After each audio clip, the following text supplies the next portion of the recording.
Hello, good evening, and a very warm welcome to Rangers Radio.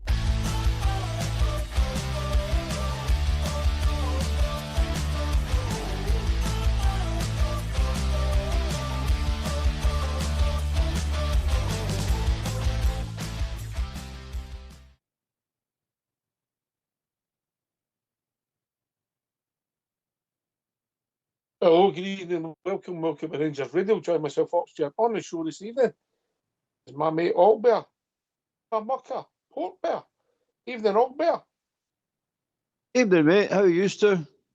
I'm good, mate. How's yourself? Could be better, mate. Could be better. Health-wise, tickety boo. Oh, good, mate, good. Because I was started digging your hole, I got to 14 inches. Port Bear, how are you? Aye, digging half of that 14, mate, was hard going, mate. Hard going, it really was. Aye, but Port's all good, aye. Port's all good. Health-wise, superb.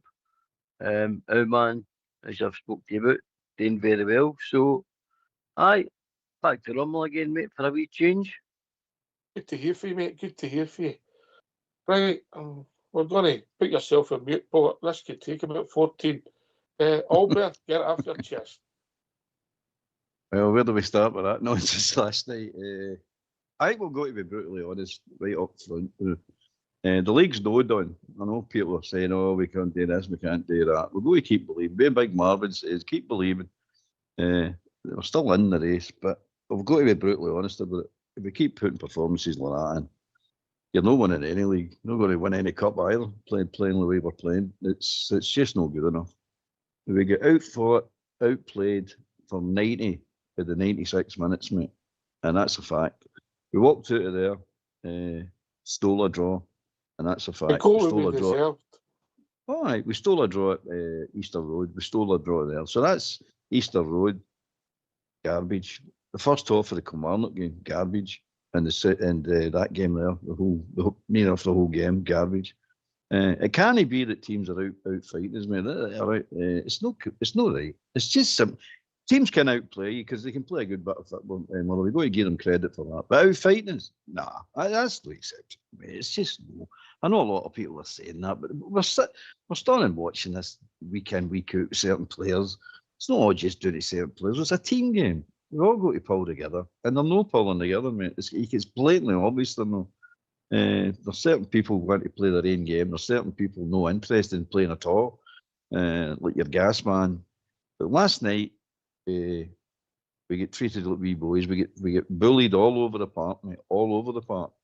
You look at Tav, shocking game. You look at wee Magoma, bullied all night, mate. All night. You look at the close back four. You could see. Here's a stat. There's only one player in my team last night that didn't get caught in possession, but he nearly got caught a few times, and that was Butland. Every single player on that park last night got caught in possession. Every one of them, mate. And that is ridiculous. That is scandalous, mate, at a professional level. When I say the Jigger was my man of the match, mate, that says a lot to me. He probably is, and I mean, sort of a good game as well, but he got caught in possession. It's ridiculous, mate. It's just ridiculous. We couldn't string 3 passes together. We couldn't do anything. The long ball is okay, by the way, as long as it's accurate. And as long as whoever's is got it, he's bringing it down, holding it up, and bringing people in. It's all good stuff, but it's no good stuff if you just firing the ball up the park and it's just going straight back at you. I felt like Queen's Park last night. I felt like we were Queen's Park last night because it was just wave after wave after wave. Is anybody going to get a bit of composure on this? Is anybody going to actually know what they're doing, slow the play down, speed it up, whatever it takes to get us back into the game? Is anybody going to move off anybody else? Is it a 1-2, pass and move, pass? Any of that's going to happen eventually? You'd be Mikey Moore getting pushed all over the place, mate. He's trying to run with the ball, he kept getting beat. Boy, just kept taking the ball off him. Gasman, I don't even think he tried to beat a player all night. He'd run all night, mate. No, I don't even try. I don't think he was even bothered about trying. It was just a case of, I'm not wanting the ball. I don't want the ball here. I'm going to give you it back. And he's passing the ball back to Tavernier. Get 3 guys on him, and he's passing the ball straight back to him. You're going, where are we going? What good's that? And he's not even moving to take the ball back off him, saying, right, I'll pass it you and move. You pass it back to me, take at least 2 of them out of play. Nothing like that. It's no passing, mate. It's getting rid of the ball. I don't want it here. You take it. And that's all over the park. You've got Raskin, I keep telling you about him. He keeps running and get caught in the ball, caught in the ball, caught in the ball. Too slow in moving the ball, mate. Big Chupwani showed you where it should be done. Just stop. You've got to trap the ball, but move it right away. It's easy, mate. It's not difficult.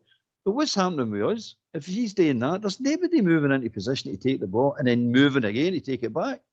It's just so pedestrian, All right, so boring. By the way, it was poor. It was poor, and you're right, by the way. You're right. The last 3 league games we played half a match against 10 men. Mate. That's pretty factual. We haven't competed well for part of Easter Road. Port Bear. Aye, mate. I'm going to just start saying, self-inflicted again, mate. I think Danny Rose had a lot of praise, mate, and rightly so. But in my opinion, he got a lot wrong last night. In my opinion, he got the starting 11 wrong. The subs were wrong. I couldn't understand when he was bringing on the subs, why he's bringing on the subs. And the desire when teams are down to 10 men, which has happened at least a couple of times for us in the last few games, he desire to go and, win and finish games. Oh, sure, isn't there? I'll give you an example. The team I picked last night, and I wrote it on paper, was obviously Butler in goal, Tav, Fernandez, Suter, Romans, because I think Romans deserved to start. Olsen on the left, and on the right, sorry. I wanted Ant-Man on the right, because again, I think their cameos, they're enough to warrant a start. Raskin, Chukwueze, Dio in the middle of the park, and Big Nadiri, because I thought the big man had these 2 goals, his confidence would have been flying. I thought he'd been a handful for their back line, because one thing Motherwell have been so far this season, guys, is consistent. We've been everybody's been praising Motherwell. They've just been going about their job quietly, playing away, playing well. That guy's got them organised. He's got them, a team that, usually a bottom 6 team, very rarely get in the top 6. They've signed a cracking few players who have been very effective in the Scottish League. They've got pace, they've got, solid defence at the back. And we didn't have the answers, mate. We didn't, we bring in guys like Olsen, we bring in guys like Ant-Man, Nadiri, Romans. And as I said, we've seen enough in cameos of them that Ant-Man started to look like a player that was signed at the start as well. Gets his goal against Queen's Park, right? I don't care what the opposition is, Oxford. The goals are all the same size in every game you play. I thought that his starting 11 choice, mate, it shocked me. I thought it was mistakes. I seen it show up on Facebook earlier. I thought that must be wrong. That can't be right. I'm going to stick up for the manager here. I'm going to stick up for him. Okay. Right? Okay. But I wouldn't. It wouldn't have been a team I picked. I said that last night. Mm-hmm. So, but he picks the team now how he sees fit, and whether Romans or Olsen and that are fit enough, Fernandez coming back for an injury. But I would say you could use the same argument for Chimiti. I think the big where the manager started getting wrong was when he should have influenced the game, and for me was when we get at half time and we came out with the same 11. I think the starting 11, they didn't play well. I'm not saying they did at all, but ultimately we went in 1-1 at half time, and that's where I think he started to go wrong, Port, because that's when the changes should have started. Yeah, it was all part of. I mean, how Gaffney played on the part in the second half, I don't know, and maybe arguing with Moore as well, because I don't dislike Mikey Moore. Yeah, but we know he's a young boy with a bit of talent. But what I'm saying is that kind of night, that kind of thing, it didn't look as if it was going to be his type of game. But he is the type that will just do a moment of magic. Gassama, mate. I can't. Easter Road, poor. He scored a goal against Dundee. He scored a goal against Porto. Yeah, the Dundee was late substitute when he came on. Porto away. He scored the goal and was abysmal after that. I don't know what he's doing to get into the team. And he's been part of the 2 performances away, mate. He's like a man down. But that's when I think he started going really wrong. It got worse. I'm not saying we played well. I'm not saying I would have picked that team all better. But I think he should have changed it at half time. So I don't think the team that was out there, the starting 11, was his first pick. I don't think that at all. And I think he hinted to it as well. He's taken advice. He said that. It wasn't the team he was thinking. But he took advice in the dairy. The training session said he was feeling something. So, and then the medical team, or whoever it is, the analytical brigade, or the red zone brigade, come in and tell him certain players can't play. So I think he's more frustrated than we're frustrated, because I think he's looked at it and well, that's definitely no what I want to do. But then he comes out later on and said he'd an eye on the Hearts game. I mean, I'm telling you right now, I heard us saying this as well. I've heard yourself saying it. I've heard other people saying, "Oh, 2 games for top of the league, 2 games for top of the league." You get it. The way we're playing, we're lucky to get 1 half, let alone win 2 games. And I'm going, we're not good enough to look that far ahead, mate. It's what's right in front of you. That's as far as we can look, no further. And we'll have to do it half by half, because there's some halves we play all right. Some halves we do all right. Next half we're just we're not in it, or the other way about. I mean, it happens all the time. But all of a sudden we've got this in our head. Oh, we can just look for 2, 3, 4 games ahead. We can't, mate. We're not that. It's 3 bad teams gone for a league title, mate. That's what it is. And so far, we've get the results. We've not got the performances, but we've got the results, and that's all it counts. The results. But last night we didn't get the result. All of a sudden, everybody's fell out the trio. The league's gone. This is going. That's going. Oh, we're this, that, we're next thing. We've not been playing well all season, mate. We can count in one hand how many games we think we've played half decent. I wouldn't even say we're good. I'd just say half decent. But the players that come in at January, they're here to make a difference, mate. They're here to take us up at least 1 or 2 levels, right? I mean, we don't play them. So you need to ask the question, if that medical team or whoever it is saying, look, they're near the red zone, you can't play them in the Motherwell game, why were they playing in the Queen's Park game? Why are they not playing there? They're going, the most important game is the Motherwell game. We don't want to fall flat in my face as we did last year. But come on, the game was won. Everybody should have been playing, should have been off that part. The game's done at half time. So all the players should have been off, making sure they're all ready for this Motherwell game. But we're not. We're looking too far ahead, mate. We're trying to outsmart ourselves here. We've got people working and telling us you can't play him because he's in a red zone. You're going for a league title here, mate.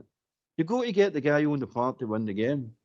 Hopefully these boys are going to come in and now be up to speed. We don't know. But by the time you get these people fit and everybody's up and ready to run, the league will be gone. It'll be gone, it'll be done. You've lost too many points. I don't get this, mate. I don't get this. It was 12 games to go. And you know, the league, as far as I'm concerned, the league starts on Sunday, mate. That's the true league starts on Sunday. And let's see where we go for here. Aye, listen, I'm not saying that would have been the team I would have picked up, but what I'm saying is, as a manager, I think it started to go with the same 11 come out in the second half. You know, we can all pick different teams, but, you know, I don't know. But that's my point, Ox. Who would you put on? He brought. We'll get to the subs. I know we're running ahead, but we'll get to the subs. But who would he bring on? Aye, to half time, I'm talking about. At half time? Aye. I would have made 1 sub, maybe 2, mate, the 2 wide men. Yeah. Aye, exactly. But he can't, mate. That's what he's trying to tell you. He's already been told there's players there that they're too near the red zone or whatever they call it now. I don't know what they're calling it, but they can't come on because they're high injury risks now. This is the nonsense that's going on at the back in the background that we don't know about. But I see people starting to turn on the manager already. You're gonna give a guy a break. We've done this before. We've never ever going to learn a lesson here. For me, if you're on the bench, mate, and I know it's old fashioned, Port can come in. If you're on the bench, in theory, you can go in the first minute if the guy you're covering pulls a muscle or something. So you've got to be able to play a good part of the game. I think Olsen, well, you've got Olsen and Ant-Man for the 2 wide men, right? Because they were offering very little. Olsen's got a wee bit more physicality than he's not a physical player, but he's got a wee bit more physicality. Yeah. And then the first substitute for me would I couldn't get when he put Big Nerd Dairy into midfield, mate. I didn't understand it. But I would have, but due to the first half, and it wasn't a lot happening. They weren't working hard enough for me or producing. You know what I mean? And That's a fact. that would have been my substitutes personally. Portbear. Aye, listen, I'm not going to take nothing away from Motherwell last night, Oxford. Motherwell, in my opinion, were the better side. They were. I don't care if anybody said they've been consistent all season. They're beating some of the top teams they will. And listen, don't be surprised if they keep continuing the form they're in. But, you know, they'll split the Old Firm, or they'll split Hearts and Celtic, or they'll split Rangers and Hearts, depending on how this league, you know, pans out and how they, if they continue to, you know, produce the way they're producing. I didn't realise Olsen and Ant-Man were in any red zones. So, well, the first thing I expected. I've not seen that myself, mate. Yeah. So what I'm saying is, listen what he's saying. Listen to what the manager's saying. He's telling you. He's not saying red zone, but he's hinting to it. Yeah. It's not a selection I wanted to put out. Is he hinting though for a reason, old Bear, that he's trying to keep them two in mind with like Hearts coming up? You know, the bigger games. You know, I think that might did he underestimate the case. Aye. So is he underestimated Motherwell last night, which was stupid, in my opinion, because Motherwell have been very, very consistent. And when he didn't come out, I'm with Ox, when he didn't come out and replace Ant-Man and Olsen right away with our two wide men, and I'm sorry, Meaty had some chances that he should have buried. He should be half an hour. Nadiri up front, get you a big focal point. He's pacey as well. And the other sub I would have made Oxford between the left back, I'd have brought Romans on. I think he's got more physicality. I think he offers a big help to the left hand side of your centre back defence as well. Big unit. I'd have brought Romans on late on, mate. That my substitution at half time. I wouldn't have brought Nadiri on for Meaty at half time, mate. I would have gave him another, say, 15 minutes, mate. Tell him to go out there and run his race, and then bring the fresh legs on. Then you've got two today. That's 3 subs with 4 minutes to go. Bringing players on who can't get up to the pace and aren't ready. I don't mean they're not ready, but we brought on 2 guys to help us see the game out, mate. That's where I think it started to rank from. And the subs he made at the end. Why? We were playing against 10 men and we lost all shape and we made the substitutes. That looked desperate. That looked desperate. But if you take the whole if you take the whole thing into context, mate, and put it into the situation he's facing as a manager, he's getting told that there's people in the red zone, blah blah blah. He might have been told, look, you can risk Olsen, you can risk Ant-Man, but you're going to miss them for the Hearts game. If you bring them on, you're going to miss them for the Hearts game, at least part of the Hearts game. That's the way I'd see it happening. So he knows that. We're winning 1-0 up to 89 minutes, and he's looking at it and saying, hold on a minute, we're winning. Right, if I bring Fernandes on and try and stiffen this up and say, right, we're going to see this out, then he thinks, we'll bring Sterling on. The Asgard and the Oski, who else is he going to bring on, mate? When he's wanting to keep Ant-Man and he's wanting to keep Olsen for the Hearts game, because I've got to watch what I'm doing with him. I wanted him for the Hearts game. Who else does he bring on? The trouble you've got is the depth of squad. And what I said in the January window is we need midfielders. The midfield is stinking, mate. Absolutely stinking. So you need midfielders, but you've got 3 midfielders there and no other midfielders to bring on apart from Asgard. I mean, he's an empty shot. He's proved that time and time again. So you're looking at it and saying, who does he bring on? We're trying to juggle 2 games. It shouldn't be 2 games, but the curve ball was the instructions he's getting off of the what you call it, the medical team. That's the curve ball in here. I don't think that team would have been that team. I've not picked it up. What I've picked up that, you know, maybe there's somebody on there that's not maybe fit. They're maybe can't do 90 minutes, mate. Yeah, they're not ready for 90 minutes. Now, who that could be, Ant-Man or Romance, yeah? You know, it could be both. And by the way, I don't think Ant-Man will even start on Sunday. There you go. We'll see what's going to happen on Sunday, because at the end of the day, that's the way I'm reading into what's happening. Because I'm like you, I'm trying to make sense of this and going, what's going on here? Why are we doing this? It's mental. Why are we doing this? And the only thing I'm complaining going like that, Hold on, he's got to be following instructions for his medical team, and he's got to be thinking, because he said, I've got an eye on the Hearts game. I'm going, oh, we can't look ahead to the Hearts game. It's this game. Yeah, But if he doesn't get any doubt put in his mind, mate, for the medical team, say for Tuesday, if he doesn't get any doubt put in his mind for the medical team, he doesn't start that team last night. I'm convinced of that. He wouldn't have started that team. But he's getting the doubt put in his head, and he's going, all right, hold on a minute, I've got to think of this. I've got to bring Hearts into this equation, whether I want to or whether I don't want to. So if we go out on Sunday and we don't win the game on Sunday, you can slaughter him all you want. But he's not alone in this, mate. At this point I'm trying to make, he's not alone in making these decisions. You've got all these people in the background supposed to be helping you. My mind about the medical team, if these people are in the why in the red zone? Why are they so far in the red zone? Why can we know? Everybody else seems to be able to put their players on the park, bar us. We've got to nurse them and cuddle them and no, you don't need to play for 6 months. What about the guy who played last night? They said he would only play for 45 minutes. Uh-huh. The young Scots boy plays in midfield, mate, maybe half at half time. With 5 subs, you've got to be sensible. No, I wouldn't have changed it in the first half. I wasn't happy with the performance at all. I would have made substitutes at half time. But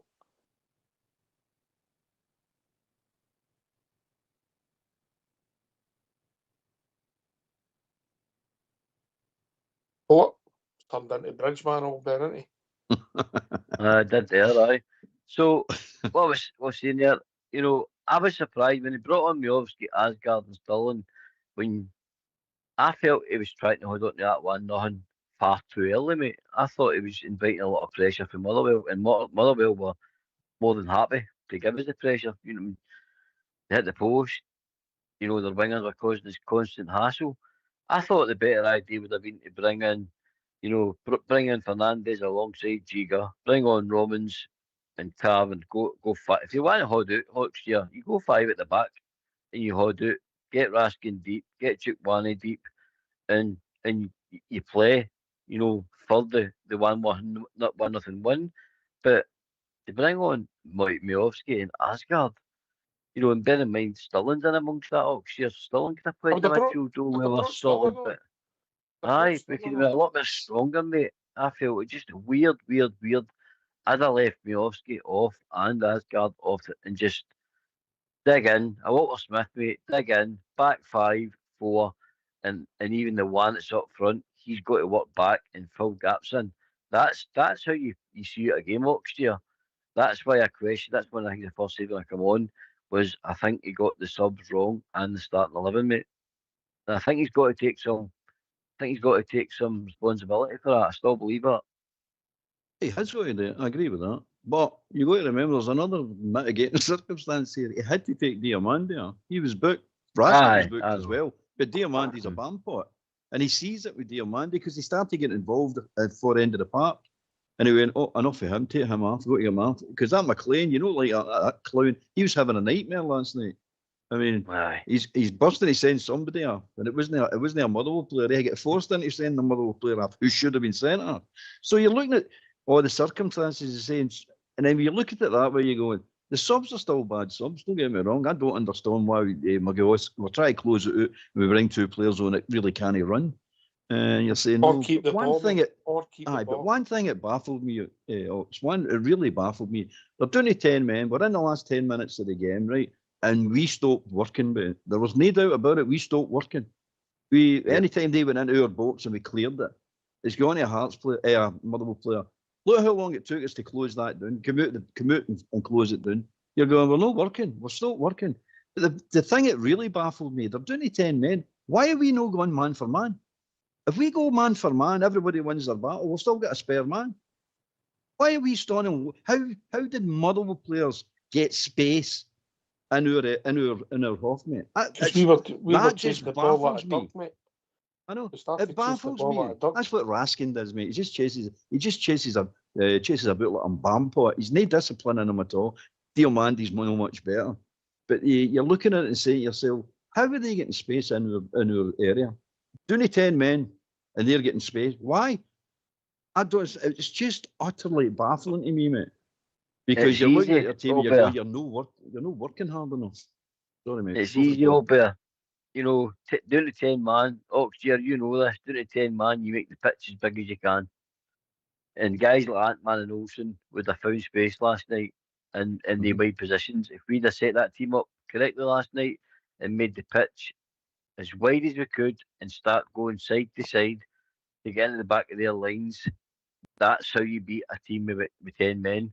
But we just, I don't know why we did it, mate. We sat in and we got deeper and we got deeper and we got deeper and we invited the pressure and they started hitting the corners with their young, lightning quick wingers. You know what I mean? And that's, I can't understand that. I can't understand why you go to 10 men. And I think at any level, I remember even doing it under 10s when you're under 12s, 13s, 14s, 15s, coaching, But 16s, coaching. you've got some memory. I know, exactly, mate, I know. But you get what I mean? You would always tell, right, you're doing to 10 men, let's get the ball as wide as we can, and we keep switching it. We keep working both sides of this pitch and stretch this game, stretch this team, and the gaps will form. And professional team, Glasgow Rangers last night, with added quality in Olsen and the guys who brought in. I believe the guys who were brought in have added quality, and they weren't used last night, in my opinion, guys, to the way they should have been. You stretch your pitch, you make Motherwell run, you make them, it's them are doing the doggies, it's them it's chasing you about because your possession should be higher, you've got an extra man, but we just went deeper and deeper and deeper. We started playing against the clock. We started playing against the clock, mate, and we started that about 70 minutes when we instead of trying to win the game, when we was trying to, let's be honest, we were wasting time. And it came back to bite us. Go and get the second goal. And we were poor because we never made them make any. Their goalkeeper were not safe to me after that one at Chermick hit him with the ball. But I don't think. A couple of sort of clearances and coming out and pushing, but he didn't make any point blank saves when we had chances, did he? No. The trouble was, see this team, it reacts, mate. It doesn't. It's no proactive. It's reactive. It waits to see what's going to happen, and then it tries to manage that. See the goal we lost. If you look at the goal, the ball gets crossed into the back post, right? I think it's Sterling that's going up with it. It was Sterling. I checked it out, mate. Aye, so he's going up with a guy, and the guy's going to beat him in there. Now, any seasoned pro, Port will tell you better than I'll tell you, right? Any seasoned pro knows he's not going to win that ball. What does he do? You play yourself into the guy. You knock him off his stride so he can't get it. If he's going to get a header, it's not going to be a clean header. Right? So you knock him off. We don't. He stands and tries to jump a standing start to beat that guy. Beating him all day long. Right? The saying is, Suter's standing there waiting to block the ball. Get in front of the guy whose ball's gone to so he doesn't get the ball to have the shot. That's proactive, mate. But we wait to reactive. We wait till he gets the ball and take the shot and then try and block it. It's stupid stuff, mate. It's just stupid stuff. It's players no switched on. They're just no switched on. And that's what wins your league. Switched on, trying, digging in, fighting for every ball. That's what wins your league, mate. No standing there like gas man and hoping, he's a right ball and I might beat this guy for you. Or we Mikey Moore trying his heart out, but getting caught in possession or no getting by anybody. Getting thrown about, pushed off the ball, very, very easy. Gasman pushed off the ball. Magoma pushed off the ball. You know what I mean? Tavernier's pushed off the ball. Diamondi and Raskin both get pushed off the ball. I mean, there was one time their winger come into the middle of the park, go to the ball, I don't know if you remember it, go to the ball and ran through 3 Rangers players, tackles, 3 of them. And you're going, what, none of you can get the ball off this boy? Madness, mate. It's madness. It's work rate. It's application. I'll tell you another thing, mate. See, and I know Billy comes on, but a lot of people don't buy into systems. I think it's a big part of football management at the top level. And you play shape. Now, we with that shape that we play, when we don't have the wingers that will put the work in, you give the wings away, Port. Yeah? Yeah. And because of it, the midfield we're having today, mate, with Diamondi slightly being in front, they were getting pulled. And then you end up with a big hole. Because if they go left or right, Raskin or Tucci, there's a hole. And Diamondi's not that. And that's... He's not defensive minded. I mean, the best we've ever played for a half was away at their place where we went 4-3-3. But everybody's got their end of the pitch to cover. And I struggle with it sometimes. Look, I know it's an offensive meant to be an attacking thing, but game one day, when he did make it happen, he came for deep and ran with the ball. He wasn't in the forward, if you like, the 10 role. That wasn't the 10 role. Raskin ended up in the 10 role when he got the ball for the pass. By the way, I love a big run for Chermity. I don't know if you picked up on that. Yeah. Yeah, I did, mate. Aye. I had a nice finish for the wee man. Aye. So, and then if you were doing that at the Port Juniors, mate, you pull your two white men into your horn. You need to come back and go with your runners. Not once. They're chasing shadows. So all of a sudden, if they've got 3 in there and they put their fullbacks up, it's 5 against 3, mate. That's how at times I think they allowed us to do what we were doing, mate. They allowed that so they could create an overload midfield, and that's like how Albert was talking about. That's when you'd let 3 breaking on you or your 4-man defence. And just to touch on what Albert was touching on as well about, the Stirling and when Welsh get the goal. Your first phase is when Stirling, first phase in defending is when you're expecting Stirling to, I don't care if he just nudges him against them to get a corner away and then we get organised again, but he doesn't win the ball and the ball comes back and it gets back into the danger zone, which is your second phase. So it's actually your second chance to clear it and Shooter's caught in his heels, mate, and they get the goal. I don't even know. That's it. I don't know where Fernandes was, mate, when all this happened. Yep, your most dominant defender. That's he's been your most dominant defender in both boxes, may I add. And that's why I was surprised to see the big fella on the bench last night. But when you're getting first and second phase, maybe. But you get what I mean, don't you? You've got 2 phases to clear the box. You're still in field and doing it, and then the team should be quick enough and switched on enough to have that second bite at the cherry. Second phase, right? Let's get the lines cleared. And all they had to do, mate, was boot that ball right out that pitch, and it'd been game over. But again, mate, fine margins. And listen, just put a positive spin on it. Motherwell will take more teams off her who's above us, and that's including Hearts and that mob across the road. They will. They're a team. They're a decent side. They're well organised. They've got a good, in my opinion, a very good young manager who's doing a grand job. Where you think the budget he's got, he's got a good style of play. But you probably enjoyed watching yourself last night, mate. He's got exciting players there. I think one of the mistakes we did during the transfer window, mate, was not going and getting another sort of. I think we bought samey midfield. I would have liked to have seen a pacey guy that could play maybe either wing or through the middle. And I know hindsight's a great thing. I watched that boy from Motherwell last night, who was voted to it, we were interested in. I think we should wait and sign him, mate. Because he's for me, he looks a difference maker. Aye, but he was on the park when they got the equaliser, mate. I know that. Aye, But I'm talking about the winger, the attacking boy. Aye. I mean, listen. You know what I mean?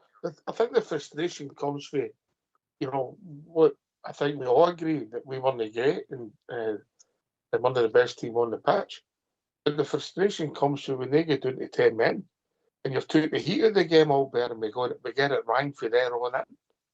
Oh, totally wrong, mate. Totally wrong. It wasn't just wrong, it was totally wrong. I don't know, it was inexperience. I don't know if it was the role or whatever it was. But there's a wee question that you got to ask yourself as well.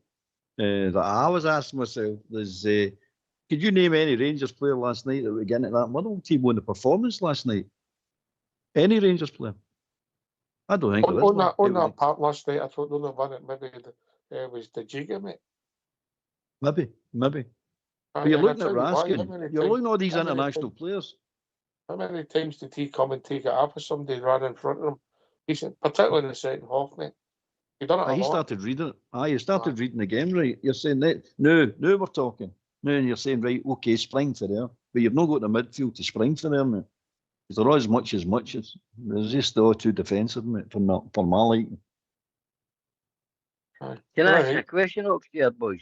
Before we go, listen. I I'll answer it. Port. I don't think it was real, and I think it was makeup. But it was definitely 14 No, inches. I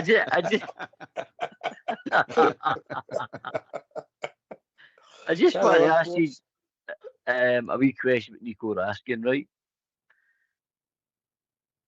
Where do you think Nico Raskin's best position is? I heard a radio show during the week talking about it, right? And it was when Barry Ferguson had taken over his spell at Rangers, and he said that him, Neil McCann, Barry Dodds felt that it causes more chaos playing further forward, as in arriving late in the box. He gets goals, he gets headers. You know, they thought while they were there that was his best sort of part of his game, arriving late in the box, getting goals, his heading ability. Aye, he was still a tiger in midfield and he still loved to get stuck in. But as it's well documented, he wanted to play in this six role. Can I ask you two guys, and even Fox as well, if he's there, where do you guys think Nico Raskin's best position is? Do you think he's better? We'll Sorry, come back to that. We'll come back to that after we see if the phone lines are open. Because Cool. when Albert starts, we might be going straight to the tune. Let's see if Why don't you give us a call on 0141 356 1972? It's your show, it's your platform. Let's hear from you.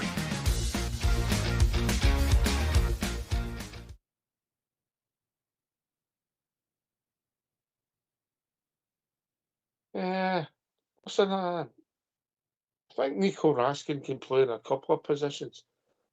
I think he can play in a two. I don't think he can play in a one in there. He has to play in a two, and then I don't think he's any better for a forward, mate. We watched him and Fergie tried it, but if Fergie had won all the games that he should have won, Fergie might have got the job. You know, and at that particular time, people were saying that Raskin was on fire. He was playing well, but we still lost to St Mirren, and I think we lost to Motherwell as well. You know, so results. Raskin has to learn to move the ball quicker, but I'll let Albert add to that. Albert, I'm away to watch a movie or something. To be honest with you, Port, I think the wee man's, people have got this image of this wee guy, and he's overrated, mate. He really is overrated. You're sitting looking at the boy, he's no a good passer of the ball. That's the very first thing you got to say. And all midfielders have got to give good passes of the ball, mate. His range of passing is limited at best, mate. Really limited. So you're looking at him going, well, you know, he wants to play the six. He wants to play this all-commanding, all-controlling midfielder. He's never going to be that, mate. What he does is charge a bit, mate. He charges a bit. He's got a good engine. And he is good at nicking the ball off of players. That's what he's very, very good at. Getting in there, nicking. And last night he showed you, he has got an eye for a run to get through a defence. He has got an eye for that. So that's further forward. So the answer to your question is further forward. For me, that's what he is. But umpteen managers have tried to get this guy to understand that role and get him to do it, and he doesn't want to do it. He just refuses point blank to do it. We Dodds tell you when Ferguson was there and Dodds was part of his team, he's a difficult character to manage. Beale tried it. Who tried it first? Beale tried it. Then you had Van Bronckhorst try it. I know Van Bronckhorst. Clement trying it. Then you had Martin trying it. Ferguson trying it, new your man's trying it, Rose trying it as well to get him today. And what do you call him? Martin turning and says to him, less is more. That's what he says to him, less is more. And that's but Raskin can't get it in his head. He's undisciplined, mate. He runs all over the place and he's got the effort, he puts it in when he gets near players and gets a chance to get his foot in.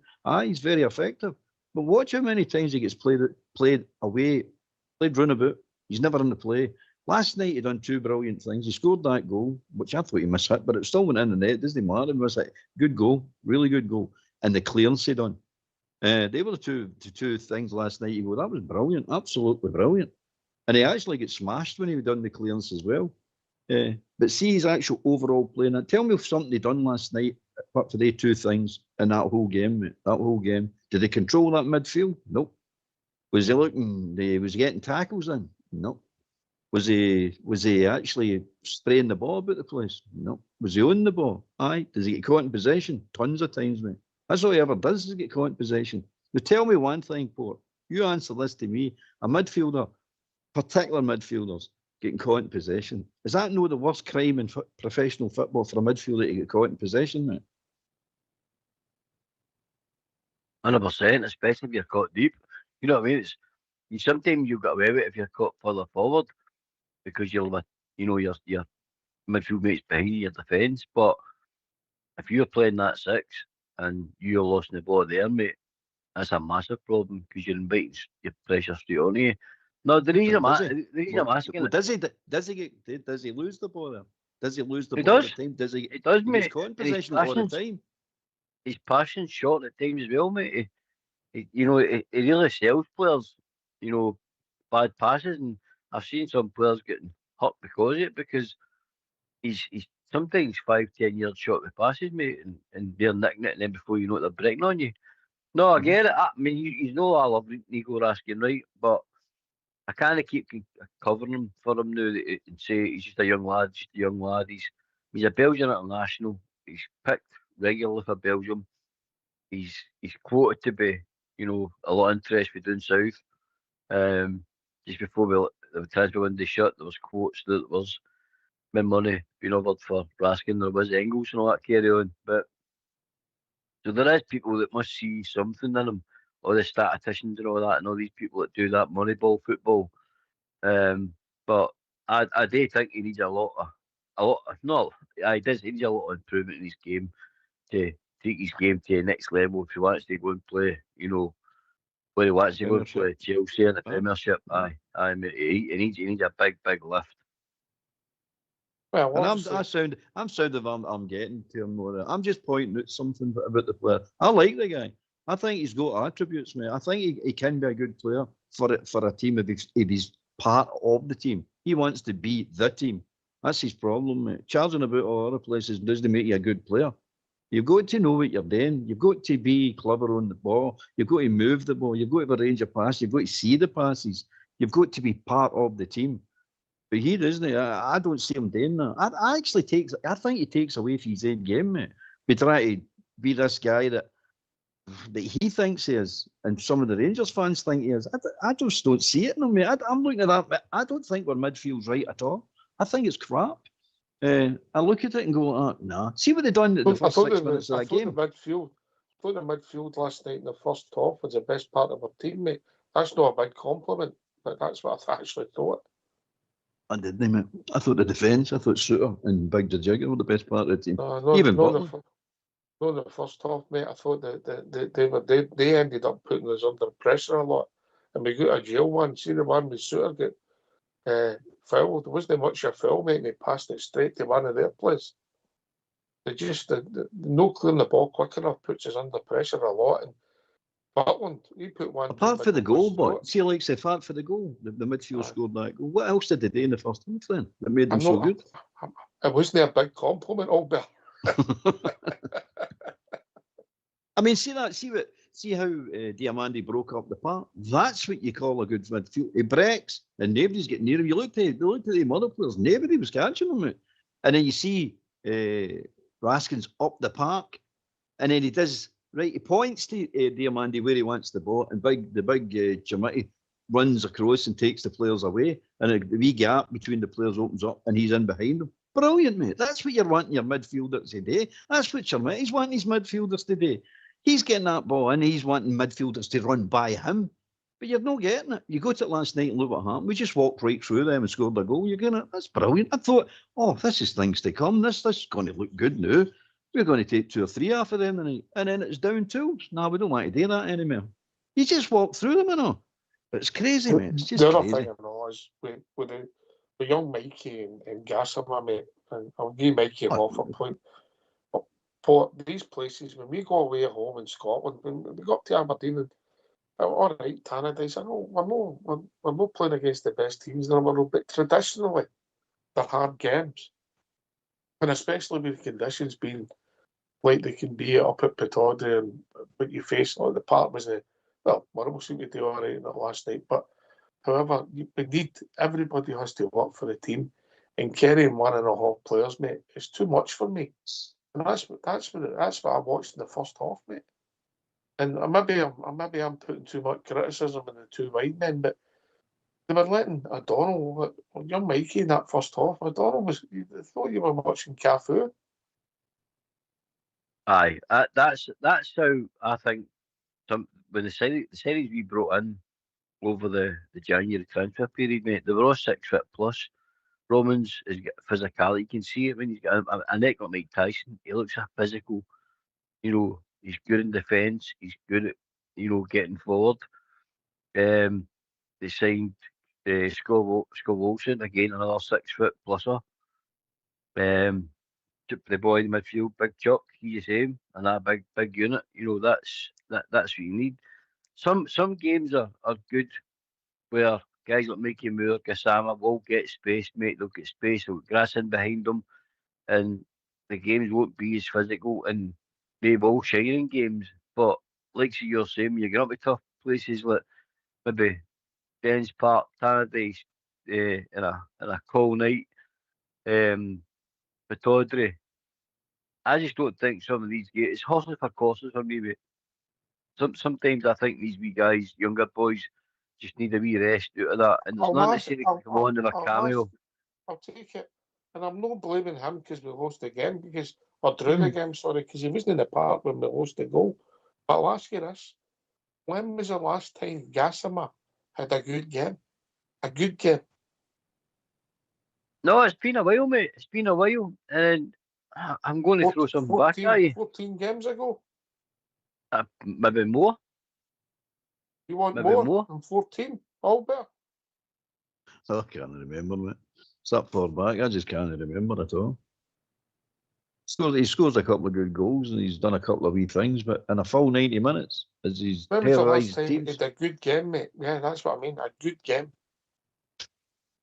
Can I tell you? I'm struggling myself, mate. I'm struggling myself. I mean, he got his penalty up at Aberdeen. He scored a great goal against Dundee. He scored a goal away in Porto. Big moments, but when was the last time he had a good game? Right. Again, mate, again, there's just sometimes, and it's not criticism, Oxtear. These guys, we've got Ant-Man, we've got Olsen, we've got Gassama, we've got Moore, who all can play in these wide positions. As I keep saying, mate, horses for courses. There is times when you could, imagine bringing a guy like Gassama on with 20 minutes to go as an impact player. Got Mikey Moore, another impact player. When your team's run a team into the ground, and then all of a sudden you can bring guys like that on, young guys with pace that that have got a bit of magic in them, they've got a goal in them. I just think sometimes, mate, the squad rotation has to be, I'm against squad rotation heavily, mate. I don't like a lot of it. I don't mind. I think the spine still will stay the same. I think probably even the fullbacks at certain times you stay the same. But there is, like, your forward line probably where it gets most irritated because under Danny Rowe, they're expected to do a hell of a lot of work. And this is the criticism we've got our wingers. Sometimes I don't think Gassama wants to get back, or Mikey Moore doesn't want to get back because it's not part of their game. Shermitty does a hell of a lot of work. Miowski does a hell of a lot of work. You'll get away with that, mate, if you're producing up the top end. If we get some fact. People will say, well, that's no his game, and we want him to be up the final third. But if you're not doing that at the top end of the pitch, people will require you to put the work in. And I'll ask you a question, mate. Seriously, when was the last time that guy had a good game? I'm trying to think. Was it not the last Old Firm game we won? No.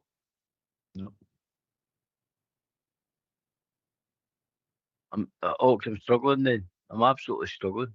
I mean, he played a part in the first goal. Yeah. I think he played, maybe him that played. He played across the park. Moore. I played Moore. I can't remember. Aye. He did. Aye. I know what you're When getting. was the- You're meaning overall, aren't you? You're meaning overall where he stood out and was the main man. A good game, mate. A good game. I Aye. don't mean necessarily man in the match performance.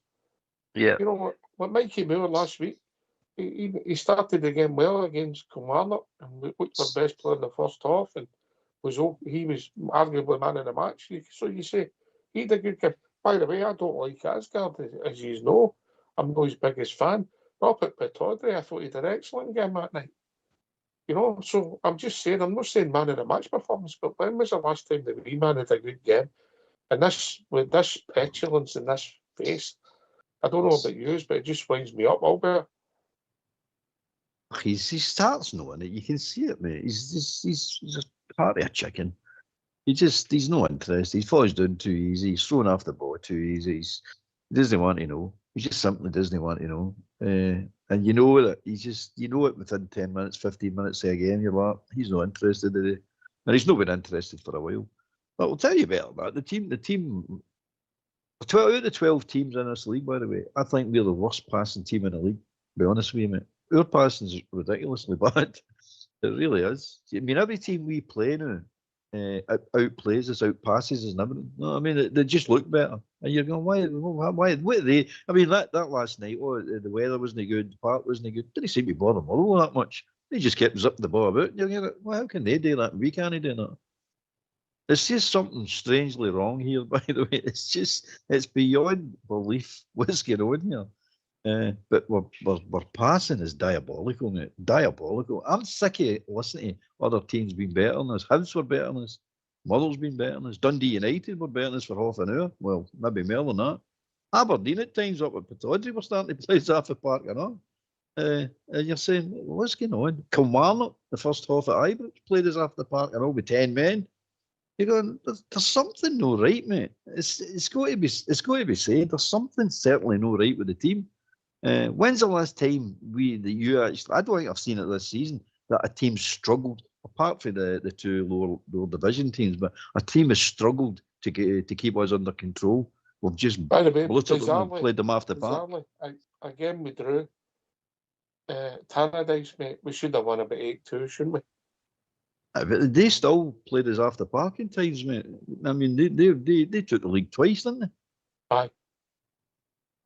So nobody struggles with us, mate. And in fact, a lot of the teams have looked forward to playing us, and not because it's Rangers, because they think they get a fair chance of beating them or taking something off them, and they're not wrong, mate. And you're looking at them going, well, why are we struggling so bad? There's got to be a reason, mate. And we've got to get to the bottom, mate. It's the professionals that need to get. We can all surmise all day and have our opinions on it. And as we say, there's no opinion that's right. It's just your opinion on it. But at the end of the day, there's people paid to work this out, and somebody needs to work it out soon, because this is torture to watch. We don't score goals. We don't even look like we're going to score goals. It's not to create chances. We bring players in to sort that problem out, and then we'll not play them.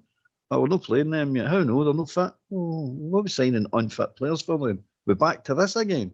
Oh, the time they're fit, they're going to be good. The time they're fit, the league's going to be done. So you've got to be fit, ready to rock and roll right now. No 5 weeks' time, 4 weeks' time. Now is the time. Now is the time to win leagues. We don't seem to be up for it. We just don't. So another question then, boys. Should we have cashed in Gassama in January? Absolutely. Maybe with the sell on, mate, maybe it wasn't as good a deal as you thought it was, mate. We don't know, the devil's in the detail, mate.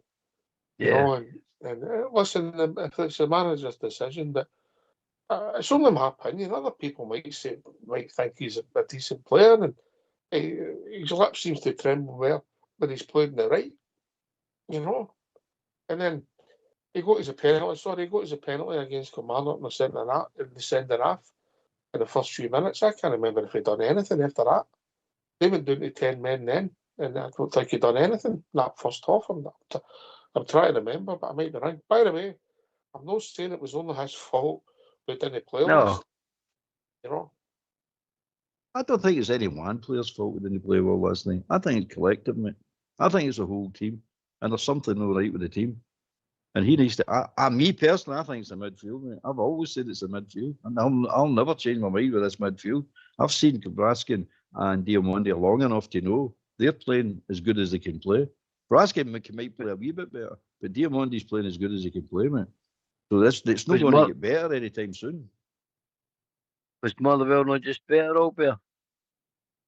Say that again, pal? Can we not just be honest and say Motherwell were the better side last night? Oh, aye, you've got to admit it, mate. We've got to admit that. You know what I mean? Aye, definitely, mate. To the blue tinted glasses off and just admit, I think over the last couple of games that we've not been the best team, and as you said there earlier on, it was proactive.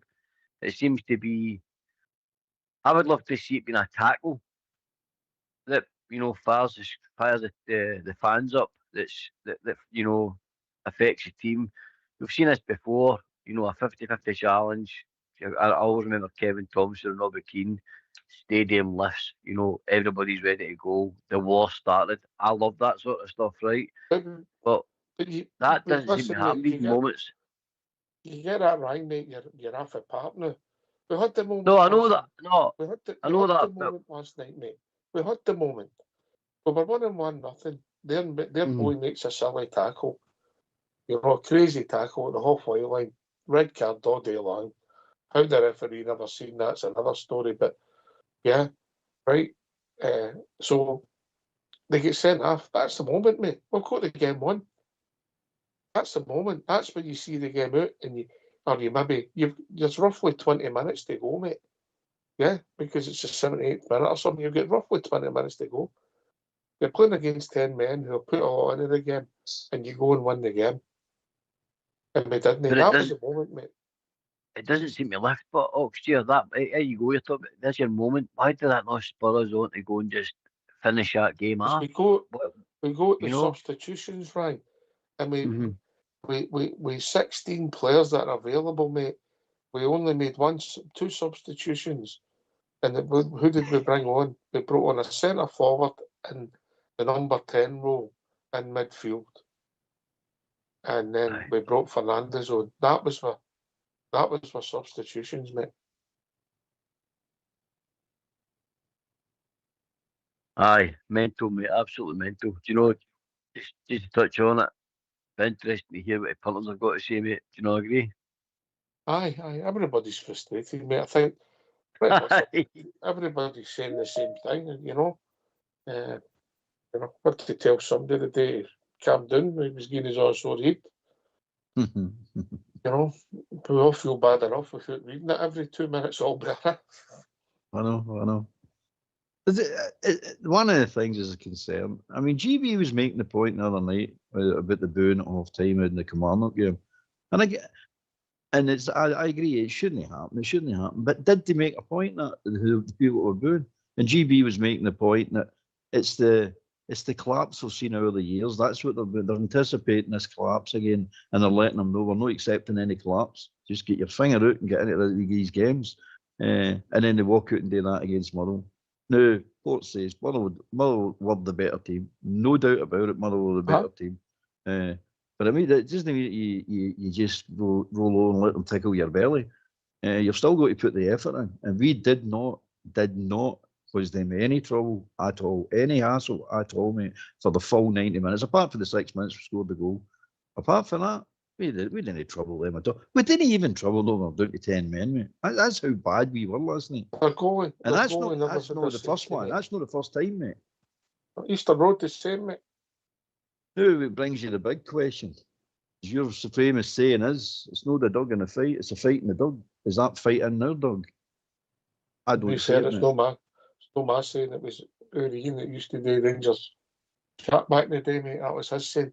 Right, we've reached that time of the evening, mate. Get yourself a mute, because we're going to have a tune.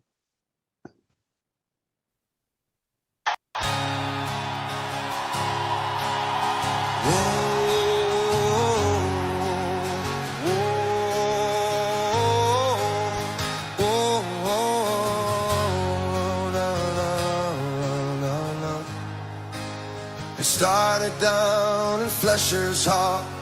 They didn't even have a bar. Those four lads, they gave us all the Rangers we all love. Ibrox home to you and me. our blue heaven, you will agree. 50,000 flock to see the Rangers we all love. The Saturday comes and the Bears will stroll along, shout and cheer and sing our songs. We don't care win, lose or draw, we're the greatest of them all. In this game they call football, it's Rangers we all love. Come on! Rangers fans, the whole world o'er, all the loyal to the core, and support forevermore the Rangers we all love. Oh.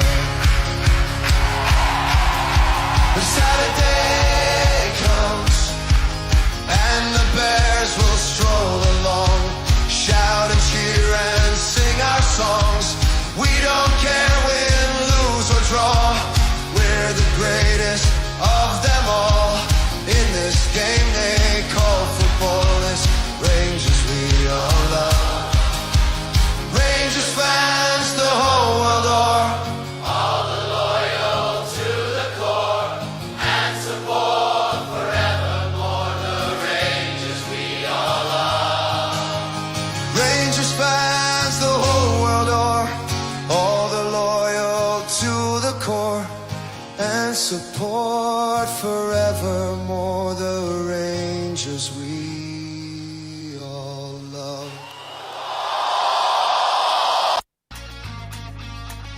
Why don't you give us a call on 0141 356 1972? It's your show, it's your platform. Let's hear from you.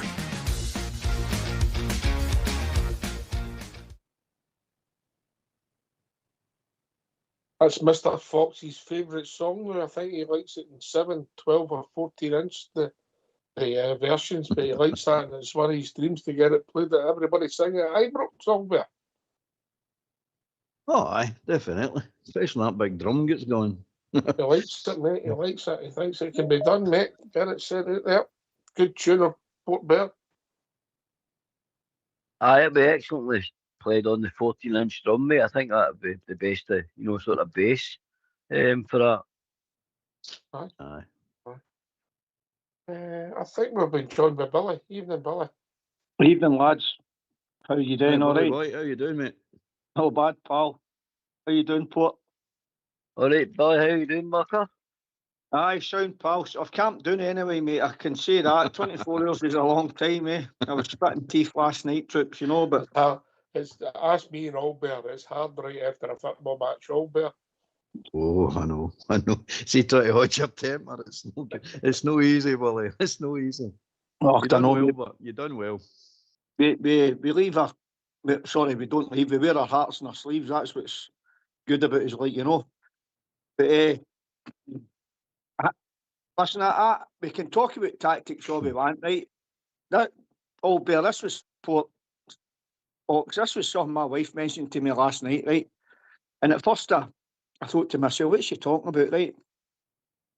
And then I thought to myself, do you know what? You're bang on the money. And she says, Billy, she says, I don't think these players are wanting to win the league, right? That's what she says.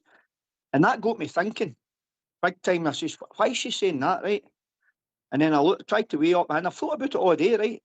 And she's bang on. Do you know what I think is lacking, troops, right? I don't think we've got the mental strength or the mental toughness and that will to win with these players now. I really don't. And I'll tell you the reason why. We've dropped way too many points, right, in stupid games when we've had chances when it matters most, right? Now, I completely understand you can't win every game, right? But you've still got to have that mental toughness, especially to win trophies, and especially more so in titles. And listen, it's now coming to the point, troops, that we're absolute masters in making easy things hard for ourselves. And that's where I think it is. It's a mental toughness. And I don't think these players have got it. I really don't. You might be proved right collectively, mate. You know, but I mean, there's no that many of them been there that long. You know, obviously Tab by a distance. Then who would be next after him? Suter came in the door. I think Giovanni signed Suter, didn't he, on a free for Hearts, and then Butland came in, and as Alan finished, and then Diamandi and Raskin joined us under Philip Clement, didn't they? No, they didn't. Raskin came in first under Michael Beale. Michael Beale, aye. There's no many been there that long. I mean, the back four last night, mate, not one of them are contracted to us after May, as we sit this now. Not one of them. We had a new boy in the midfield, new boy up front, and two young guys on the midfield. I wouldn't have played Mikey Beale last night. I didn't think it was the park or the place to play Mikey Beale. And I think the boy's got ability. Just me personally. You know, and I don't know what Gasman's doing again that team, mate. And I don't think Mikey Moore, I think, will have the cojones, because you can see the way he plays the game. He plays the game. He plays a brave game without being a guy who's in for 50-50 tackles, because he gets tackled left, right, and centre. Gassama, can you mind him getting tackled last night? I don't mind him being involved. So I don't agree with you about mental toughness, mate. And then you're into, but none of them have been ways that long, really, but Tav. And look, Tav wasn't great last night, but he wasn't the worst. Albert? No, you've got Butland, Tav, Suter, Diamandi, Raskin. They've all been there for ages, mate. They're all there. That's the ones I'm talking about, mental toughness. And then you can add any of the new boys, Asgard and Gasman, who have obviously not got it. Fernandez, I think, has got it. Magoma's got it. He's a bit lightweight, but he's got heart, mate. Definitely heart. The big boy Jigger's got the heart as well. You can see it. Boy up front's got it. You might not think he's good enough, but he's got the heart to go in there. Just when you mentioned Jigger, do you think he's been better since he came back for that competition, mate? He's there, aye. He's been good. It's all right, big Jigger's been all right, mate. There's nothing wrong with Jigger. He started reading the game beautifully last night and getting his foot in front of that ball. So, aye. But they're talking about the heart, then you'll get Barjami. I mean, he's been there. He's not got the heart for it. You can see it in him. He's not got the heart for it.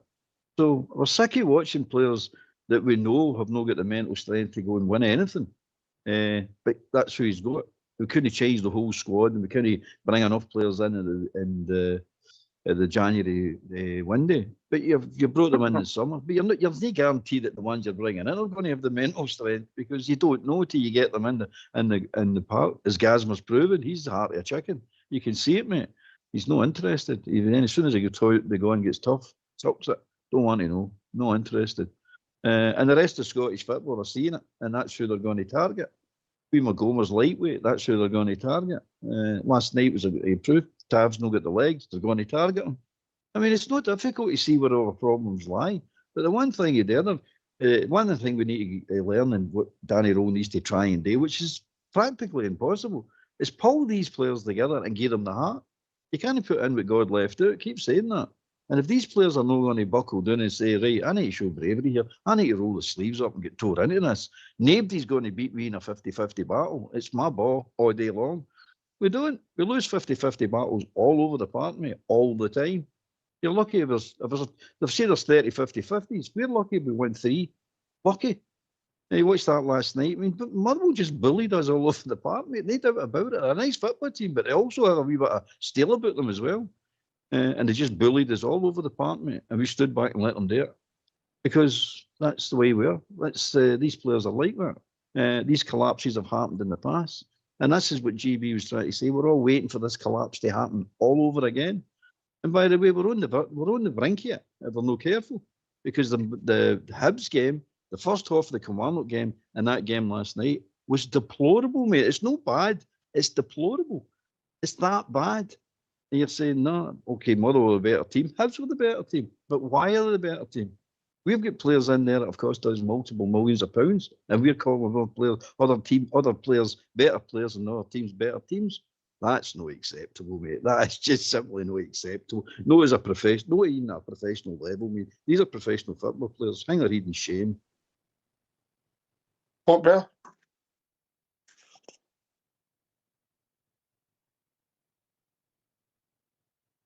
Last call for Port. I mate, no, I have to. It's a big part of it, isn't it? It's a big part of it, the psychological part of the game. And we've already discussed this many times on the show about mental fortitude. The teams that he put together over the last 5-10 years get the mental fortitude to go and get that league, that cup, etc. won. And you brought in another, manager after Martin, Danny Rowe. I think he is trying to add that steel and that that will to win. But it's early. He's early in his career at Rangers. It's one of the toughest things to add to a team next year is that desire, that heart, that fight. You can coach everything else. But if a guy's not got it, mate, if a guy's not got it in his heart and he's not got it in his mind and he's not got that will to win, that drive, that how do I get myself to the next level? You can't coach that up to you. Aye. There's different types of braveness on a football part, isn't there? Yeah, 100%. There's guys like yourself with kamikaze, right? And I don't mean that in a nasty way, yeah. No, I know. Aye, yeah. Right, get the ball and pass it, yeah. Yeah, pass it, guys better than me. Yeah, that's what I was. I was a water carrier. Yep. I would have took that, right? But there's other guys like Mikey Moore. He's brave. And I don't mean that he goes in 50-50 tackles. Because he takes the ball and he knows he's going to get leathered. And he plays the game and he bounces up. You don't see him rolling about, do you? As a young 18-year-old boy. He plays the game bravely. You get defenders who are brave, but they don't go in for crazy tackles, but they're brave. There's different kinds of braveness on a football park.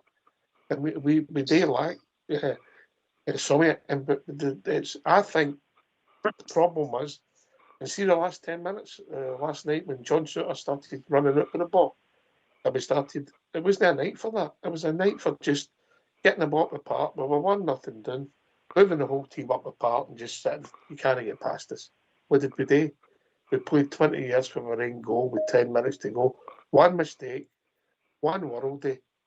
Playing against 10 men, you lose a goal. It wasn't even a mistake in a worldie. It was just a bread and butter chip into the box that we never defended. We lost a goal. But anyway, I think we've been John Boer, Cal. All right, Cal? What else could be expected, I suppose. I've not looked at social media today because I know it's going to be the usual. Everybody's getting their resumes in for the job. But that's what really annoys me with Rangers fans. We've actually forgot how bad we were at the start of the season.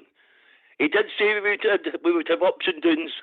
I mean, we didn't get beat. Let's face it, we did not get beat. We should have got beat, but we didn't.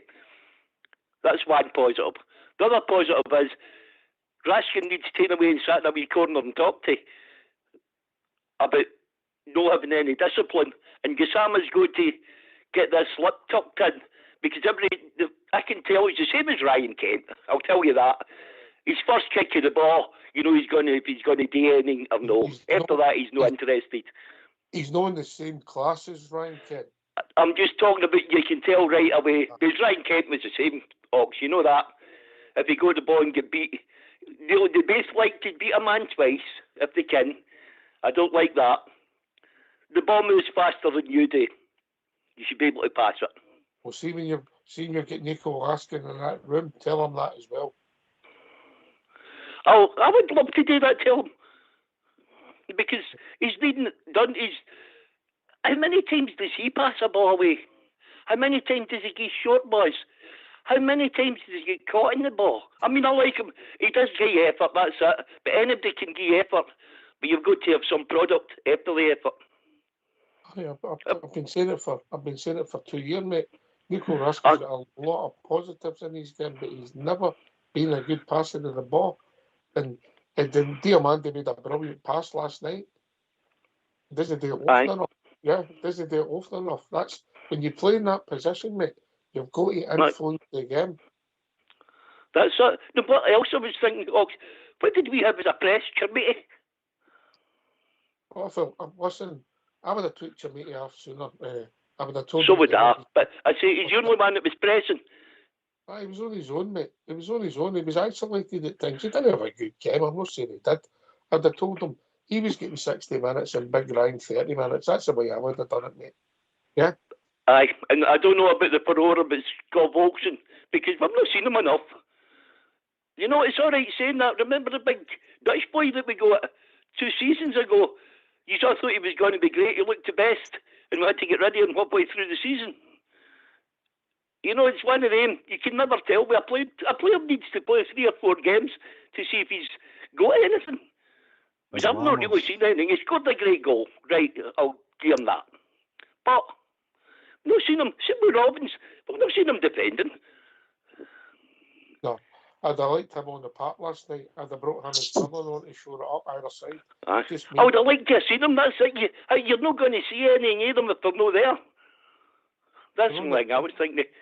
But I didn't, as I say, I wasn't on social media because I know I looked this morning and it was that Owen James, the English boy that does a Rangers thing. I just thought, I'm not watching that, but he is pure negative. No. He hates everybody, you know. I had a hangover this morning, maybe a bit. Did you? That's disgusting. How can you do that on a school day? Different kind of hangover, mate. Different kind of hangover. Billy, you know, I just, do you know what my reasoning is, mate? I look at Rangers winning teams great in the past, right? We'd great football players, right? World class players, right? But in amongst that and all, we had average players, right? But every one of them had that mental toughness. Every one of them, be it brilliant or bang average, they all had that mental strength. You look at Motherwell last night, right? They had that mental strength. They had that the heart, the passion, the desire, even with 10 men, to keep going and keep battling and keep battling and keep battling till they go to their cellar draw, right? Now, we go into this game now on Sunday on the back of that performance, right? Now, we go into that game with 5 points off the pace again. We win on Sunday, it shuts it to 2. Right, Hearts are still got to be top of the league. There's a lot of football to be left. But if we'd have won that game last night and won on Sunday, we are sitting top of the league. You know, now, if we get beat, now, hold on, 2 seconds, buddy. I know, mate. Right now, if we get beat on Sunday, right, we go 8 points behind. You're a rough. When you should have been sitting at it. And I'm not being doing and going here, troops. And I'm not throwing in the towel or putting the white flag up by any shape, fashion or form. And I never will as a Rangers supporter. Did you mention white flag? But it's the players. The players. Did you mention white flag? No, I didn't. Did you mention white flag? Aye, the players maybe have thrown it in, but I've not thrown it in. Thank you, Billy. We've been joined by Jim, even the Jim.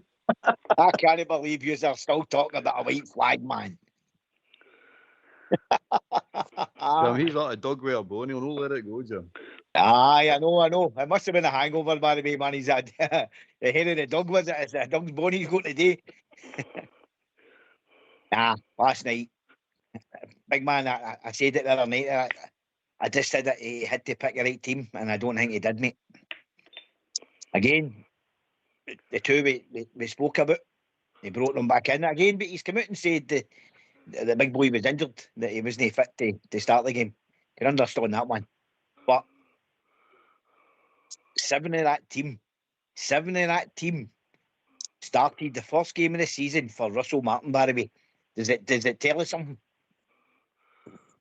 7 of the starting 11 were the same players that started for Russell Martin.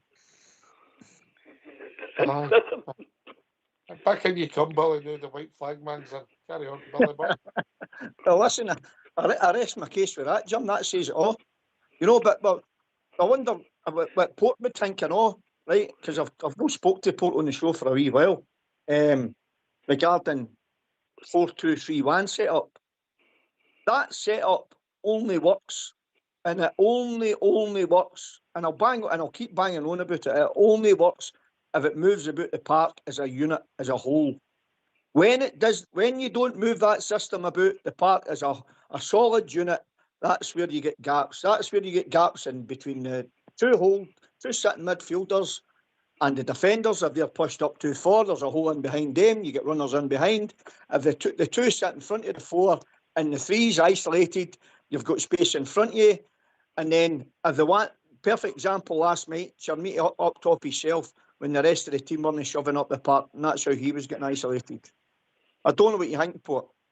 I watched that Pep Guardiola thing, mate, and Terry Henry about the 3 Ps, possession, passing and play, under Pep Guardiola at Barcelona and all that.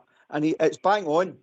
He's bang on what he's saying. Honestly, see anybody that doesn't know that system, go into YouTube and type it in and watch it and think about the system Rangers play and watch what Terry Henry's trying to tell you. What's that? You better not type in 3 Ps. You might get something different. An X-ray thing maybe pop up right enough. Right? But as I said, you know, if anybody wants to look into that system, Google search it and look into it. It's very, very interesting, and you'll understand how that system works and where its frailties are. I don't know what you think. What?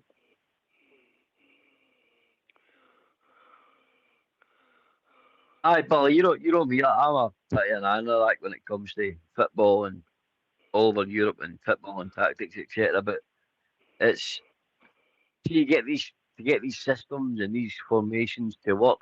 First of all, you need the personnel, and where we are right now, in Rangers, journey under Danny Rowe, we've not got the players that's needed to play these systems. And I know he's been pragmatic when he first came in. He just would try to get wins under the boards to lift confidence. And we've seen many formations changing during games. He's changed it from the start. He's changed it at half time. He's tried to change it during games to get us in a better foot in the game. So he has shown adaptability, and I think that will only improve under, Danny Rowe's management. It'll also improve under the 49ers continue to develop and continue to, provide money to buy players of the quality that are brought in this time, because that's probably some of the best quality we've brought in. I'm really excited about Boy Robbins. I was very excited about Scott Wilson, and I'm even more excited as I'm watching the boy Big Chuck in the middle. I really like the look of that boy. So as I said, I think I get what you're saying, mate. I really do get what you're saying, and I've watched that programme you're talking about. But as I said, that's not where we are at the moment. He's still at times got to play that sort of pragmatic style. He can only play what's in front of him. As soon as teams start to go deep, he will try and play through. He will try and do possession-based football. He'll hunt in packs. He'll try and play through the lines like he always says. But more often than not, how often do you see him eventually go into that pragmatic style of football and trying to hit Chermiti? And the biggest problem with trying to hit Chermiti, he's not the greatest guy. He's not the greatest touch. And Gassama and Olsen and Asgard, or whoever it may be, aren't close enough to him to start, using like what a wall pass, like using him as a guy that they can feed off at, either game it back or he gives him it back and flicks down in the corner. It's not happening, guys. It's too disjointed for me. We're still not creating enough chances for our strikers, and that's a massive problem. And it's probably going to be the biggest problem that's going to probably derail us winning the league. And I'm still very positive. I think we'll do it. When was the last time one of our strikers scored away from home? Oh, I know where it was. I'm going to say what. It's more than 10 games ago, hopefully. It was New Year and Chermiti scored away from home. Aye.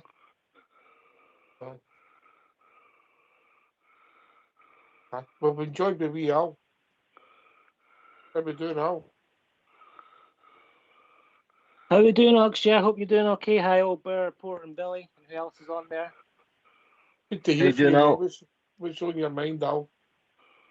Good to hear from you. It's good to call in. Thanks for taking the call.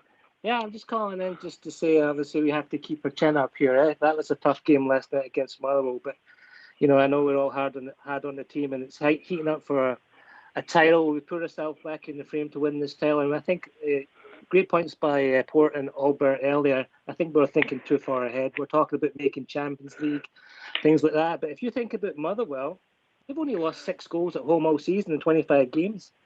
They've only lost one game at home, and that was against Falkirk. And I think Falkirk scored late. So Motherwell is a good team. You know, they're playing very well, and they've obviously raised the game. They had 11 days off. All they were thinking about playing Rangers. We had like 4 games in 11 days. I think we had 7 games in the last 20 days. Now we're going to break it into 1 game a week. So, so that was a tough game. You know, Motherwell have only lost, I think, 3 games all season as well, the same as Hearts. So we've only lost 2. And the reason that we're in this league is because Celtic, they went through some problems. The Hearts, obviously, I don't think they're a title-winning team yet. It's going to be ups and downs. And 12 games to go, 36 points to go. You know, that's good. You know, I think that whoever wins this league will win it under 90 points. I don't think that's ever happened in the last 10 plus years.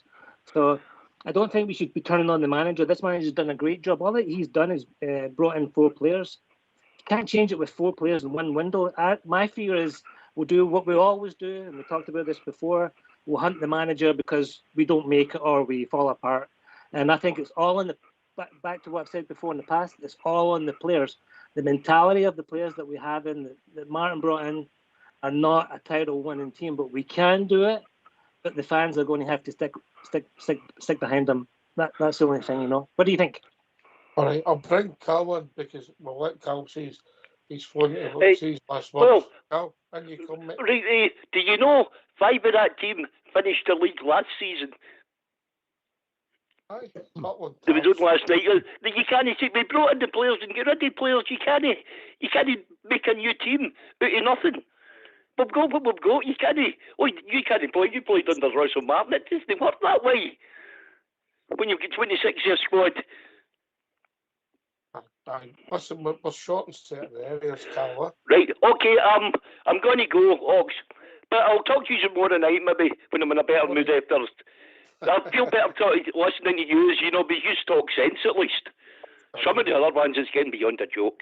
Right, bye-bye, good night, have a good evening, lads. Cheers, Cal. I fair comment. You know I'll bring Albert in to answer your points, and then Portbert, when you go Albert. Aye, but throwing the manager under the bus, I don't agree with doing that. They shouldn't be doing that because the guy, he's worked miracles with who he's got. There's no doubt about that. So there's mitigating circumstances last night, but you've got to put a large party to the players. The players are the ones that are on that part. The players are the ones that can influence it and change things on the part. See that somebody's in trouble, give them a horn. The shape of the team's not quite right. I need to move a bit. There's nothing of that. You just get wrapped up. Midfield just gets wrapped up in nonsense. They're no discipline. They don't know. But the big Chukwani, I think, is more disciplined than the other two. The other two they're all over the place, mate, all over the place. And then your 2 wingers are knowing the game. So there's 4 players that are no pulling in the same direction. 2 of them are no in the game, and 2 are just running crazy or other show. So I'm no turning on Martin. I never turned on any of the managers, mate, apart from maybe Martin there. He was a vampire. He was just a complete and utter vampire. But the rest of them, no. I don't think we should get rid of Van Bronckhorst. Beale, maybe Beale, but definitely no Clement shouldn't have went either. That was just, I think they 2 went too early, especially, and we're going to try and do it again with this manager now. It's not on, mate. It's not on. It's not going to solve anything. Getting rid of the manager.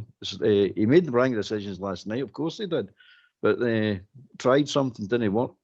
Mitigating circumstances, certain things in the background we don't know about. You don't know any of it, but at the end of the day, it was the players who won the part, and none of them get pass marks. Maybe, as you said, maybe Jigger, but none of them get pass marks. And it was a draw, it wasn't a defeat as well. We need to remember that, because I was starting to forget that. It was a draw. We didn't get beat. And we're still in the race, mate. We're not out the race. But if we play the way we've been playing recently, we're not going to win the league if we keep playing like this. We need to score goals. Martin needs to get Roll needs to get this into his seed. It's goals that's going to win you. It's no clean sheets. It's goals. You've got to start outscoring these teams. When you get we're head into this, and we're not even creating chances. Let's be honest about it, mate. We're not creating nothing. I don't agree in attacking the manager. I'll not be attacking the manager anyway. Portbert. No, no. Listen, if people are saying that, Oxtear, they need to give heed a wobble. Honest to God, you know, give their heed a wobble. Aye, come on. We're talking about a guy that came in when my club was in its absolute knees. A guy that came to, British football, kept Sheffield Wednesday for getting relegated to another league. Done a cracking job doing there, may I add. The CV he's got with Bayern Munich, Leipzig, the German national team, had to finish with a career early. He's got a good resume, mate. He's played it. He's coached at all different levels. He's done all different types of job roles in football and in the footballing world. He's landed himself a superb job. At one of the biggest clubs in the world. You know, when people are probably thinking, "Oh no, another sort of project manager," and he's got us to where he is. All right, granted, that mum across the road brought Nancy, and that helped him. Sorry, Nancy, and that helped us. You know what I mean? But I think he's done a great job up to now, mate. It's what the boys touched on here. He's brought in 4 players of his own. Give this guy time, Oxford. Give this guy time. This is to everybody. Give him time because what he's shown me for a young guy, he's 37 years of age. Some of the things he's young, hungry. You know, it's a new style of football, Oxford. Do you know what it reminds me of? And I don't people laugh here. It reminds me of see when Jurgen Klopp came from Mainz and went to Dortmund.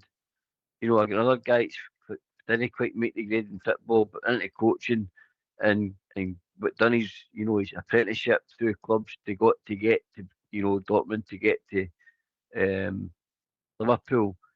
I think Danny Rowe will have the same similar trajectory, mate. I think it won't be long if Danny Rowe keeps going the way he's going. See, we're talking sake in hindsight, right? Now, I still believe we win this league, mate. I really do. In hindsight, he wins this league and wins a cup. Do you think nobody's going to look at him next season anywhere else in Europe? Success people look at everybody, mate. That's what happens, isn't it? Exactly, mate. And I think that this boy will be like this. He's still very, very, very highly rated in Germany, mate. So don't be surprised if he gets a double and say we're talking sake, he stays another 6 months at Rangers and has a great, nice wee run in the Champions League. Oh, sure, this boy is one for the future. I'm telling you. Just remember I said this. He's one for the future. Listen, there's moments in careers, mate. There's moments and you need to, and all of a sudden we put myself under pressure for Saturday. Sunday. If we'd have beat Hibs and Motherwell, we're not under the same pressure. That's right. Because the games are starting to run out. It's a big game, mate. And if he doesn't play the players on Sunday, the players were brought in January, if they don't appear in the park, well, there's no point starting to bring them in when you're 8 points behind and there's only X amount of games left. Now, but I think we should beat Hearts. I think Motherwell have got better form in Hearts. Yeah, you only have to look at the table since we came in. Did Danny Rowe come in? Motherwell were a point behind us, and they've really us and closed the gap on everybody. So their form's arguably better than Hearts. But it's at Ibrox and we should win the game. And let's be honest, we shouldn't have lost to Hearts twice. We shouldn't have done, but we did. So we need to go it. And what did we not do against them? We never scored goals. And there's a guy who could put him under pressure. That's one of his favourites, mate. That's a wee gas man, mate. That can spread through a team. He's meant to create, mate, and he's done nothing for weeks and weeks and weeks, mate. Weeks and weeks and weeks. Players get manager into pressure, and players get managers to sack. That's what happens in football. It's mental, and that's what happens. Look, we're critiquing Danny Rowe for last night because we think he got the subs right. I don't think we can come on here. We'll go to Jim and say that he didn't. Jim and then Billy. Yeah, I thought it was strange. He's trying to shut the shop up. I don't see the point of bringing on Miofsky and Asgard. I mean, I just watched the game back last night. I kind of stayed out the road yet because I seen what had happened, blah, blah, blah, and the circumstances and how it happened. But again, I mean, he chased A4 players, spent millions on them, and for the want me, he plays one of them, and I just don't understand it. And don't get me started on Billy Big Boys, because I know where he would be going, right out that door, mate. And last night again showed his attitude, getting taken off, man. Unbelievable. Yeah, Rangers player. Shouldn't be tolerated. Billy, and then we can come back in. Cheers, Rocks. I mean, when you think about it, football is easy. You just need to score one more goal than your opponent, you know what I mean? But and you win games of football. Tactics are out the window. Get your good players on the ball, get your defenders to defend, get your good players on the ball, and get somebody to put the ball in the back of the pocket and score more goals than them. You win games of football. You know, but regarding Gio and Clement and Roll, no, I wouldn't, especially the new manager. No, for me, you know, there's no way we should be punting this manager. No chance. Anybody thinks he should go as after not. They're really, as Port said, they need to go and have a look at their shake of scruples after Brain Man. You know, has he made mistakes? Of course he has. He made I thought he made a few mistakes last night as well. You know, I thought he would shunted up the midfield and stuck an extra body in there and played a 4-5-1 just to control the game, keep the back four the same, shut up the midfield, give them no space to move about in, and just keep the ball and keep the ball and keep the ball, and then we wouldn't get shoved back. We changed too many positions, players, etc., and it's cost us. So I'm hoping he learns for it, Ox, and I'm sure he will. And if we keep him, he will make us successful. I firmly believe that. I'm with Port big time on this one. If we give this guy the tools to work with, he'll make us successful at Glasgow Rangers. We are. Exactly, yeah, and that's the point I was trying to make. I wasn't coming on saying you guys were calling it the manager. I'm saying that obviously you did make mistakes last night. We don't know the whole story why he made this decision, right? But we just had the boos at Kilmarnock at halftime. We had the boos last night. My feeling is the chances we win this league, 33% if you're lucky. If we win the league, great. We should never have been anywhere close. If we don't win it, a lot of people are going to be disappointed because people are already saying that we were going to be top after the game on Hearts. Even like a couple of you guys were saying there, other podcasts are saying we're going to be top in the weekend. That was one of their taglines. It's if we get there, I want us to get there. We'll be lucky to get there, you know, if we can do the right thing. But if we do win the whole entire thing, it would be like amazing. So I'm not saying that you guys are doing it. I'm just saying the fans, the general base. That's what will happen over the summer. That's what I feel if we don't actually win the league. But when Andrew Kavanagh came in, he said we picked Danny because he has a bite. Now Danny has to show us his bite because last night, if you've seen after he shook hands with the managers, he sat down in the dugout and he was agitated, really, really agitated. So I think what happened was he relied on the players that got him to where he is right now. He gave the new guys a break to see, hey, watch this game. It's going to be fast-paced. They're going to come at us 100%. Think about the Hibs game. They were, Chamili got injured and stuff like that. These are tough games to play. They just ragdolled the team all over the place. So, it's going to be interesting what happens, but I think it's going to come down. We're going to have to win this game on Saturday just to stay Sunday just to stay alive against Hearts. But hopefully he can do it. We'll have to wait and see. Aye, you need, but all games of football. And I'll go the whole bit of this. If you don't get with the right attitude, mate, and you don't carry that attitude right through the game, it'll bite you. And let's be honest, we're not going out with the right attitude. It's as simple as that. We're not. There's some players are, but most of them are not. And you're right. We're not going anywhere. If we play the way we play against Hibs, first off against Kilmarnock, and the way we played last night, we're going to win in any league, mate. So we're not delusional enough to think we're going to win a league playing like this. We're not. We need to up our game, and not just by a wee bit. I'm talking about 1, 2, maybe even 3 levels, but definitely 1 or 2 levels. And we're hoping the new players are going to manage to play their part in that to bring us up to a level. But at the end of the day, it'll take us all. It takes the whole team. It takes the whole squad, mate. Everybody needs to contribute. There's no passengers, and we're carrying too many passengers. We've been through them who we think's passengers, and we've got players playing really bad, really bad. Tav getting the ball away last night was ridiculous, mate. And he's on every free kick, every near enough every corner kick, and you're looking at it and saying to yourself, He never once get the ball to anybody. Not once did he hit a Rangers player.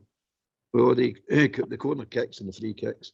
Then he goes off and we put Montgomery on the corner kicks. He sclaffed too. He barely got it off the ground. 2 corner kicks. And you're saying, what's happening here? So, from that point of view, these players have got to stop doing these sort of things. They need to be more disciplined. They need to roll the sleeves up. They need to have controlled aggression, real controlled aggression. Don't get bullied off the ball, but we get bullied all night last night. Teams see it. Other teams in the league see it and they know how to play us. And they're going to get heavy on us, and they're going to put the work rate in. There's no doubt about it. The name will make them put the work rate in for a start. But now they see weakness and they smell fear. And if they see weakness and fear in the Rangers team, they're coming for you. And these players need to realise that you need to stand up. You need to stand up to it. Don't like shrinking violets. I never did and I never will. If you get out on that part, you're going out to do war, mate. That's right. You're not going to get messed about. Certain players, even the younger players we've brought in, have got that backbone. They're not going to get messed about. But there's other players there, they get messed about quite easily. Some of them lose their discipline. Some of them lose what they're actually out in the park today. But again, it's the one problem we've got, the big problem we've got is creating and scoring chances, mate. That is the big problem. I suppose every team in the country could say the same thing when they're not winning games. But this has been going on for far too long, mate. This has gone on for seasons. This is just not this season. That's the last 2 away games, mate. The 2 goalkeepers have hardly had a save, mate. Exactly. We're weak, mate. We're definitely weak when it comes to setting up chances. Domestically, yeah. Just on a totally another subject, Billy mentioned what his wife commented on last night. Do you want to tell the show what your wife commented on last night? What, Bill? Mine? You should. I'm taking it. We skip that one on, Bill. I skipped that one. Aye. Put it this way, you should have measured tape it. Put it that way. But somebody was measured for the wrong end of the table. Was it not a meter stick? Aye, definitely. Right. Anyway, any details? Listen, here's a question for you, Billy. Here's a question, and is it a simple answer? We don't got enough Blue Roses in the team. Well, listen, people can make their own mind up there. I'm a great believer in that as well. Having Blue Noses in your Rangers team. Our nucleus about 5 or 6 of them, you know, because there's plenty of good players out there that we've had the chance of signing. They've went on to better their careers, etc. And they've been big Blue Noses and they've never got a crack at Rangers. For one reason or another, maybe we've had them on our books when we've been younger and we've not thought they've been good enough. They've been away and proved themselves in other leagues. But Ox, I'm a big believer in that. You've got to play for Glasgow Rangers, and you've got to have people in your dressing room that's Blue Noses. You know, you've got to have people that's supported the club, you know, and have burst their arse, excuse my phrase, to get to Glasgow Rangers. They know what the club's all about. They know what the history of the club's all about. They know what the supporters demand. They're a supporter themselves. They've got heart, they've got passion, they've got commitment, they've got mentality, they've got a will to win, they've got the no surrender attitude. You know, all these things, all the ingredients, mate, all get into that big pot of becoming a Rangers. You've got to have class, you've got to heart, desire, work ethic, you know, you've got to have a lot, you know, and you fire that into a Rangers team. And when the standards drop, like it did, and it has been doing in different games, you know, that's when the Rangers players come to the fore and they start pointing the finger on the park and they tell the players on the park, no, this is no good enough. You know, sometimes the players will need a wee arm on their shoulder. Some players will need a bollocking. That's just part and parcel of football. Or when they get into the dressing room at half time, you tell them what's right and what's wrong at half time, you know, and it gets left in the dressing room and you go in that part in the second half and you make it happen, you know. But that said as well, Ox, these Rangers players, for me, I've spoken about it a million times, they can't pick and choose, and I'm sure all Bill will agree with me on this one and all. They can't pick and choose what games they want to play. No, and No, and what know teams the they want to play against are who they can, But I mean, listen, mate, I've been screaming out for a creative midfielder for ages, mate, and we've no got it, and it's blatantly obvious that's why we're no creating chances. I know wingers can create chances, if you get them in the game, I understand that, but what I'll tell you, playing in the middle of the park, you need boys that open the door. You need fitter players in there to open the door, because the midfield is where the game's won the most. you might win the game in midfield, but mate, the stats in modern football tell you more goals come from crosses now, mate. Yeah. But am I being simplistic here, Jim? No, but you're telling the truth here. They're saying that the midfielders are no creating chances. Well, I think he won his ball last night, man. Going back to the Blue Noses. The Blue Noses. We do need them, but things are changing. They're supposed to be the core leaders in that dressing room. I think they should be doing it. I'm kind of baffled as to why, man. The other night there, we're going to win the league. This wasn't brought up all because a wee bit of adversity, man. It's because we've not got any Blue Noses in there. It's all mental. Oh, yeah. Maybe put the white flag up again, Jim. I'm not putting any white flag up. Never have. But I'm always fearing it, mate. I think, Jim, it's frustrating, mate. Right? This is how we're all frustrated. Right?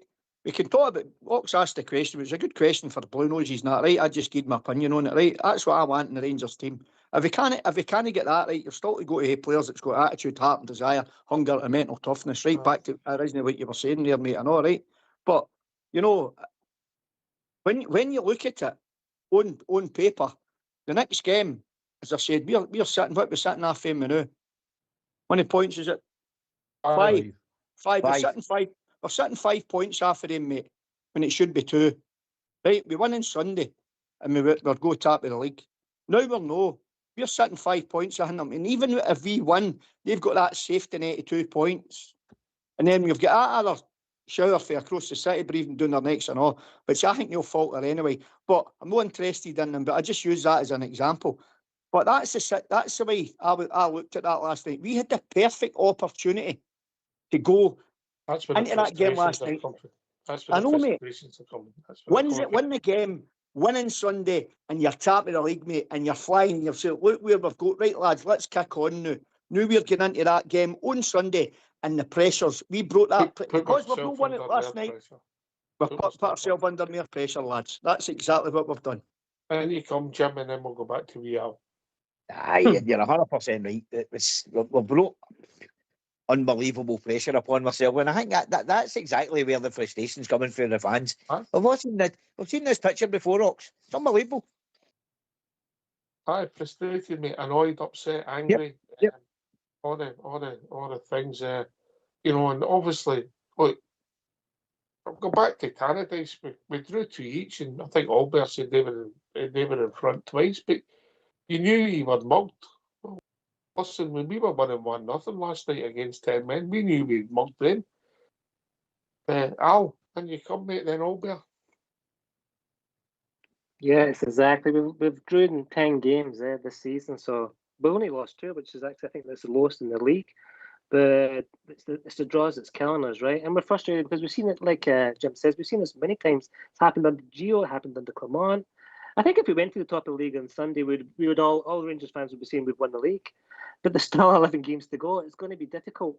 Celtic and Hearts have to go to Motherwell away in the split.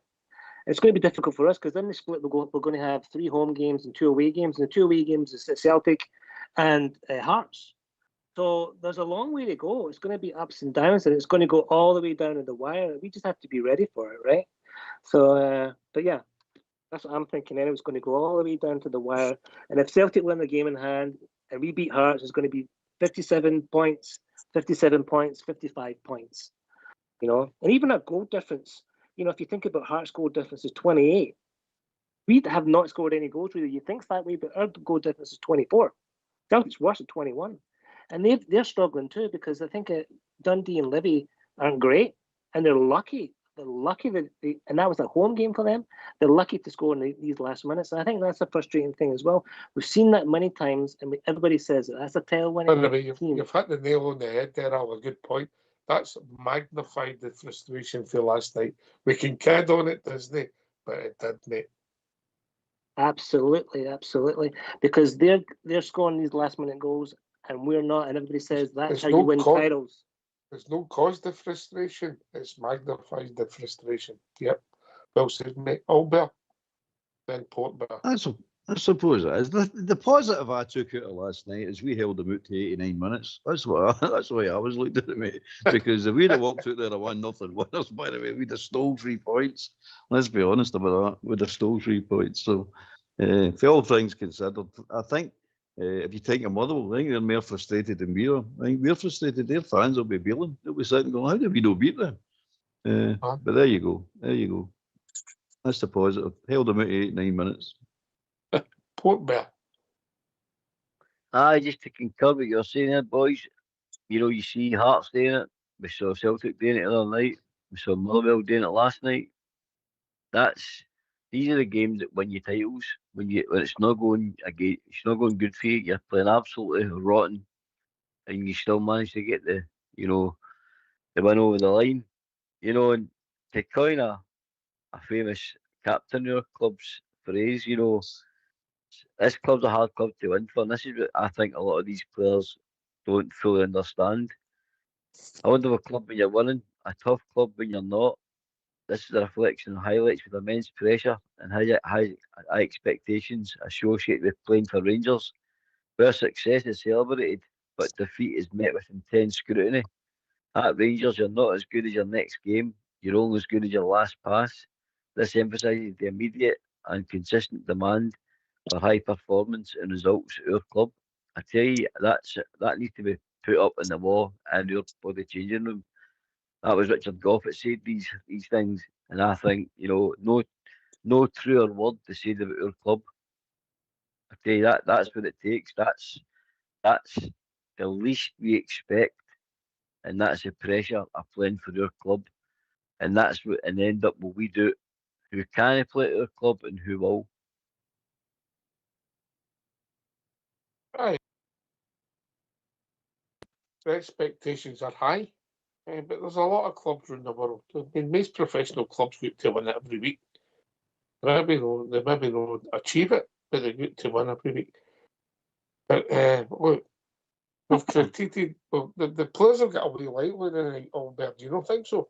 If we're honest. Okay, I mean, you're not wanting. I know it might sound we're going overboard, but we're only pointing out what we see, and we're only pointing out that some of these players are not pulling their weight. That's all we're doing. And we can't gaslight people and think, oh, we're this, we're that, we're great, we're going to do this, we're going to do that. And Motherwell, they're not that good. No, I mean, I heard somebody else saying in one of the other podcasts, oh, Motherwell not that good. Oh, aye, they are. I'll tell you right now, if Motherwell had a striker, right, their striker on fire at the beginning of the season, they'd be sitting top of the league. Because they're a good team. There's no doubt about it. They play good football and they get tore in. They've got a bit of steel about them. Basically, what we need. That's what they've got. But I've seen one of the films, a guy came out with it and saying success has got 1,000 fathers, but losing it is an orphan. So you're sitting there going, well, that's what happens. We're all successful. We are all part of this. As soon as we start getting beaten, it looks like we're going to get beat. We don't want anything to do with this. It's not to do with all us.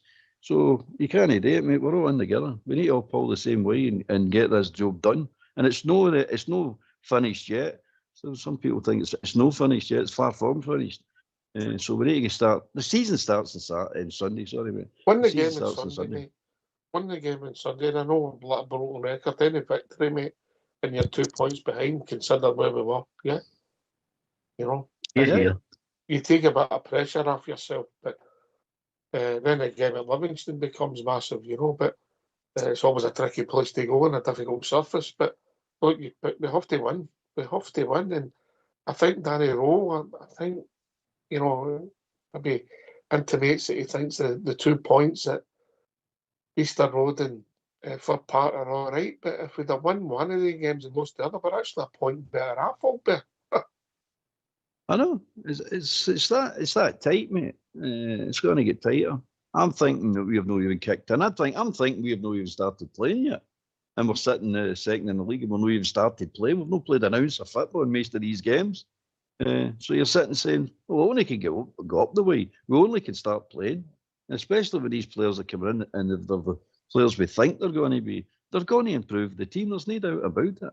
So that's where you're pinning your hopes on, and rightly so, mate. Why wouldn't you? Olsen has not done anything yet, so you're waiting for him to really kick in, and you're looking at the boy at left back, seeing the glimpses of what could be.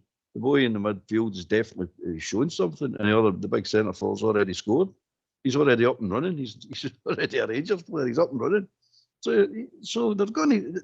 Day 4, as I said we'd end up get into overdrive if we got the January side as well. But it's all down to the January signings to bring our levels up. I know it's a lot of pressure on the 4 boys, but that's what they're brought in today, mate. Let's no kid ourselves. They're not in there to be squad players. They're in there to be first team players. And let's hope they're going to take us up the 1 or 2 levels we need to be. So for that point of view, we drew last night. We drew with Hibs, and we were totally crap in both games. Totally crap. No a wee bit crap. Totally crap. So hey ho, and off we go. We only can get better. Cheers, mate. Just listen. We've reached that time of the evening. Last word for your good self. We are. If we only had the Rangers over here. Hey, I got to say kudos to Fox. Fox been picking some good tunes. That tune he played. I know he's played it a couple of times. I love that one, but I'm not sure who sings it. I don't know if you guys know. He also was playing a country song about James Tavernier. I think they played it over the Christmas break. Really good songs. Keep it up, Fox. But thanks for taking my call, and good to talk to you guys. And everybody chin up. And Albert said a perfect thing. We haven't been playing. I don't think we've even stopped playing all season. And the season starts on Sunday, and then we break it down a game every weekend, and we can do it, but let's hope we do it. Cheers, guys. Cheers, Al. Bully boy. Yes, Rox, thanks very much for taking my call. Thoroughly enjoyed it, mate. The question is, have you asked us as supporters, can you see us winning the league? We've got to say it all day long, because we've got it in our heart and our mind and our desire. So we can still win this league. But my question is, can the players ask themselves the same question and come up with the same answer as we do? Only time will tell. But looking forward to the game on Sunday, Ox, and let's go there and tie Brooks and batter Hearts into submission and get right back into this title race and get back into winning ways again, mate. Anyway, cheers, troops, and thanks for taking my call. Cheers, mate. Port Bear. Mate. Hi, mate. Cheers for having us on. Really enjoyed that. As always, I'm going to go for a 3-1 victory in the weekend, mate. Put us right back in this title race. And I'm still going to say it, mate, we will win this league this year. Believe me when I say it. Never mind Marvin Andrews. Port Bear saying, keep believing. Cheers, Port. All Bear. Cheers, mate. If you said goodnight to Jim, get away. He's gone, mate. Is he, right? I enjoyed it tonight with yourself and Port. That was good. Good discussion, mate. No gaslighting anybody, just telling that way it is, mate. But we're not losing faith, and there's no white flag on the Rangers radio. We're still up for the fight, mate. We can't come up here. Look, we give an opinion. Opinions might differ from other people's opinion. And we try and we see the game the way we see it. We can't come on here and say we played well last night. Who'd be kidding all better? Nah, you can't say it, mate. You've got to be truthful about it.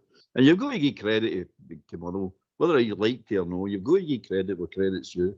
And they played well. They did play well. Cheers, mate. Cheers. Thanks to who joined us? Tal, Jim, Al, Billy. Thanks for taking the time to join us here on Rangers Radio. Thanks to Port and Albert for doing the show. Of course, the one and only Fox and Old School Blue for doing the technicals. This has been Rangers Radio. We'll be back tomorrow night between 8 and 10 talking about all things Rangers. And you'll get the Southside Super 6. Take it away, Old School Blue.